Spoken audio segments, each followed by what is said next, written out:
Taarifa leo inahusu kuonekana kwa miili minne katika mji wetu wa Kibaha. Jeshi la Polisi mkoa wa Pwani lilipokea taarifa kutoka kwa mwenyekiti wa serikali ya mtaa wa Kidimu kuwa katika eneo la Vingunguti huo katika mtaa wa Kidimu wilaya ya Kibaha mkoa wa Pwani imeonekana miili ya watu wanne wasiojulikana ikiwa pembezoni mwa barabara inayotoka Mapinga kuja hapa mjini kwetu Kibaha. Baada ya jeshi la polisi kupokea taarifa hizo kwa weledi na uharaka, jeshi la polisi lilifika eneo la tukio ambapo miili hiyo ilionekana kama tulivyokuwa tumepokea taarifa kutoka kwa mwenyekiti huyo wa serikali ya mtaa, lakini wakiwa na wataalamu wa ukaguzi wa matukio makubwa ndani ya jeshi letu la polisi.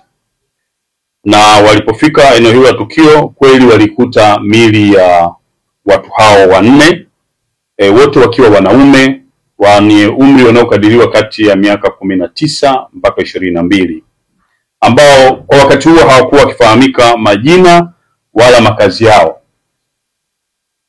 lakini walionekana wakiwa na majeraha sehemu za usoni na shingoni.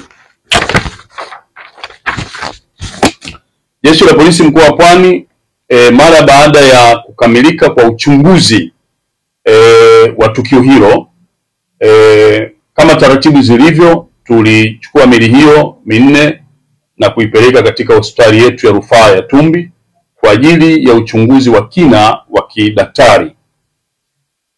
Wakati tukiendelea sasa na uchunguzi huo, kwa maana madaktari wanaendelea uchunguzi wao, na sisi jeshi la polisi tukaanzisha uchunguzi.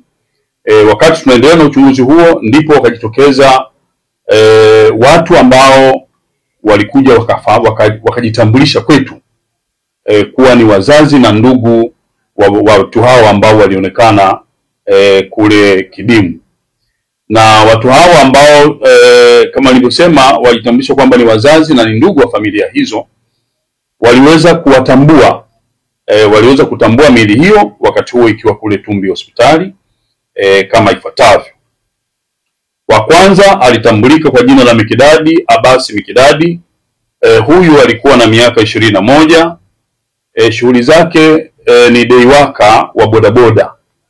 Deiwaka wa bodaboda ni dereva ambaye hana chombo cha kuendesha, lakini huwa anasubiri wenzake jioni wakiwa wamechoka, yeye anapata fursa ya kuzunguka hapa na pale kujipatia riski. Huyu ni mkazi wa Tabata Chang'ombe, Dar es Salaam.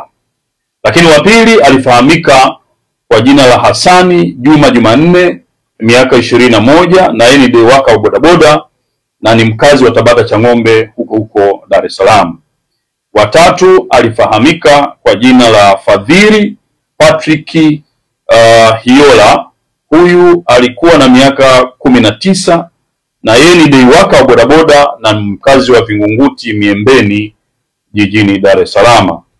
Lakini wanne naye alitambulika kwa jina la Abdalla Fadhili Nyanga.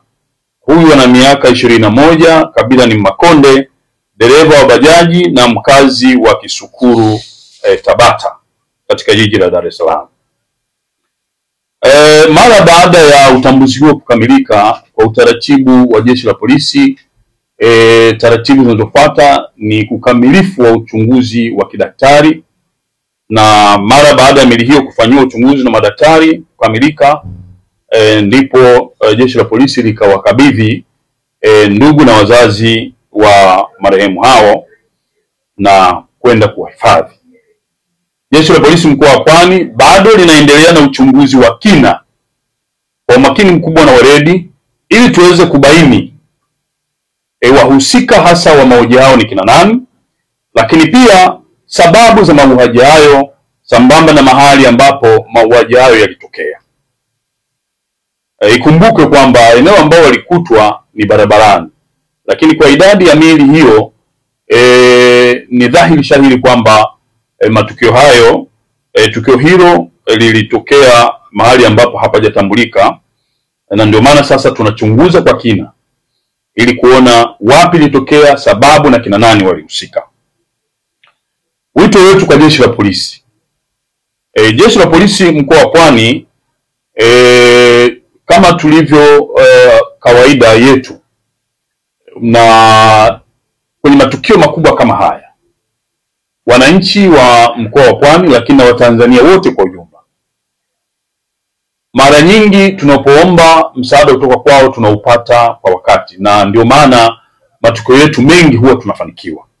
Kwa hiyo niwaombe wananchi wa Tanzania lakini na wakazi wa mkoa wa Pwani, yoyote ambaye atakuwa na taarifa ambazo zitatusaidia kuweza kubaini wapi tukio hili hasa lilitendeka, wakina nani walitenda na sababu za kutendwa, basi wasisite kutupatia taarifa hizo haraka, na sisi kwa weledi na usiri mkubwa tutazifanyia kazi ili tuweze kufanikisha kutegua kitendawili hiki mara moja.